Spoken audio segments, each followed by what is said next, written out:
Hello everyone. In this video we'll try to focus on another experiment related to aerodynamic drag.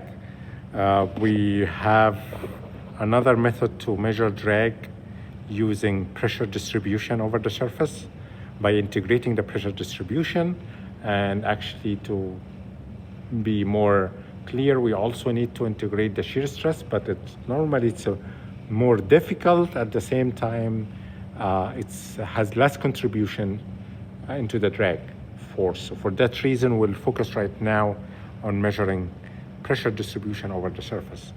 And for simple case, we do it for the case of circular cylinder. And as I mentioned before, you can see here we have a hole on the surface of the cylinder. This hole is connected to a port, and this port can be connected eventually to a manometer or a pressure transducer to measure the pressure. So we scan the pressure over the surface by rotating the hole every certain degrees. As you can see it from here, I'm going to install it in a little bit and show you, so we can go over, let's say every 30 degrees, or we also can install it every 60 degrees, or measure it after 60 and go of every 30 degrees to end up with the full distribution of the pressure over the surface. We have an analytical solution for this, but it's simplified because it's only for non-viscous flow. So it agrees in a certain positions of the pressure distribution, but it fails to give you the right value on the practical situations where you get flow separation on the backside of the cylinder. The useful thing about cylinder, and makes it very easy for us, that when you rotate a cylinder, you don't change the orientation. So you're almost like having the same angle of attack over and over. You cannot do this by only having one hole on the airfoil, because you're not going to have the same effect. Every time you change the orientation, you're going to get a new angle of attack, so you're not measuring the same case. Again, we're focused on measuring the surface pressure, so we're assuming everything else stays the same. Flow stays the same, and the airfoil is not going to happen. I have another experiment running in this side here in the bigger wind tunnel, which can tell you how this can be difficult for an airfoil case. That's an airfoil installed already in the wind tunnel.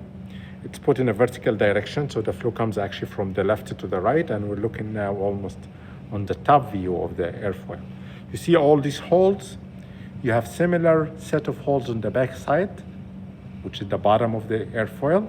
They're all connected to hoses where you need to measure the pressure at the same time. So if you see here, all these hoses that needs to be connected to either pressure transducers or manometer channels to be able to get the full distribution of the pressure over the surface.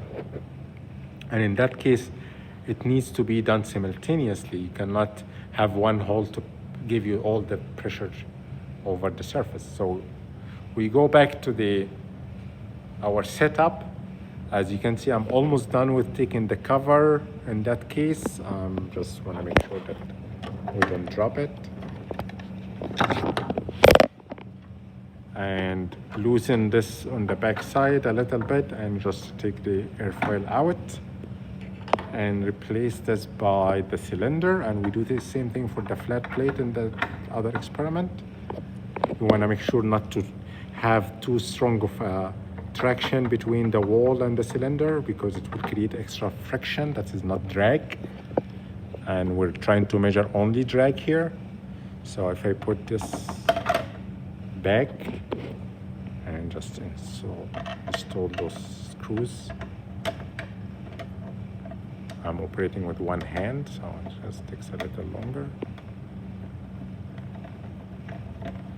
You can see here I have 4 screws to install.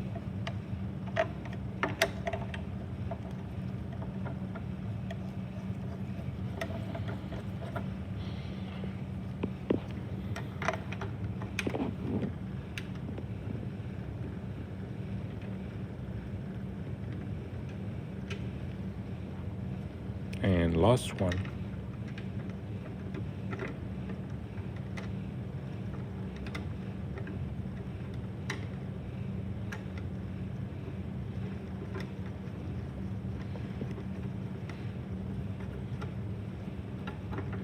So this case, we just install the circular cylinder. You can see the cylinder marked by this marker here. You can put it at 0 surface pressure, and this should correspond to the highest pressure because this is a stagnation point. I'm gonna go further a little bit so you can see it. And let's say if I rotate it a little bit here, let's go to 30 degrees. That should be my second point. You should see now it's at 30 degrees. And all this time I should also get the value of the pressure using the manometer. So if I connect the port to this hole, I should get values on the manometer here. Let's put it in action. This is connected to port 3. Let's put some speed here to our experiment and see how the manometer will give me measurements. So I'm putting a high speed to really see an effect. So I'm going all the way with the dial here to 70%. So that's 70% power of the machine. Let's see now, we're gonna go down back to 0 degree, which should give me the highest pressure. Highest pressure should correspond also to the lowest level of water because the water is being pushed down by the pressure. So I'm going to tighten this so it doesn't rotate.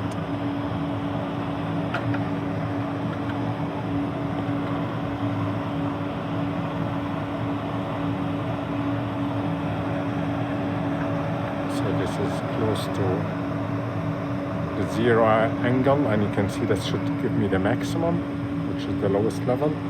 So the level here is around 19 centimeter.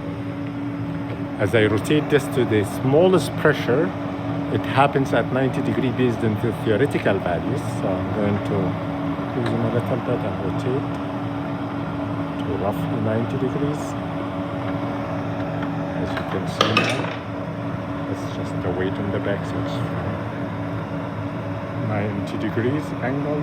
Let's look, we should have lower pressure than what we had before in line 3. And I can see the value right now is moved upward to 24. So that's a big difference in pressure between the two of them. You can change this by multiplying by rho g to end up with even the pressure difference between these 2 points. So we're not doing only 2 points, we're doing at least 12 points, really 11. And you can have even smaller increments because you can have up to 10 degrees at the time. So for 360 degrees, you can get 35 measurements because 0 is 360, so it's a repeated value anyway. So that's another way to measure drag. If you take all these measurements and integrate the pressure distribution on the upper, or in that case on the flow side, on the upstream and the downstream side of the flow, you will end up having the drag value, as one is pushing, in that case, downward, which is the drag positive, and the other one pressure pushing upward, which is give you the opposite direction to the drag. That's only a component of it. You will end up having the total drag added to this. We like to present the data as always in a coefficient form, so the CP is going to be shown in pressure coefficient, and the drag coefficient also needs to be shown as a coefficient, not an actual force value. And the lecture that will be explained, the theoretical solution based on non-viscous flow also will be given to you, including the equations, to be able to understand what exactly you need to discuss and include in your experiment. Okay, thank you.